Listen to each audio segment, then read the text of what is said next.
This tabletop hill stands 1,141 feet tall between the towns of Acahay and La Colmena.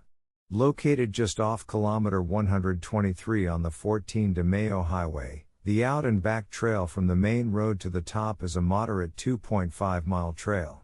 The route runs along red dirt roads as well as fields dotted with palm trees, streams, and rocky ridges.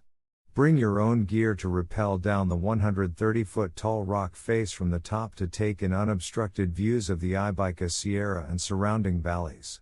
Though not many animals live here, you might see an occasional vulture, as there's a nesting site on top of the hill. If you camp for the night, be sure to bring your own water and food, and be aware that there's no phone signal at the top. Cerro Verá offers free access to hikers. The family who owns it does not charge. After entering the gate at the base of the mountain, make sure to close the gate, otherwise the family's cows will try to escape.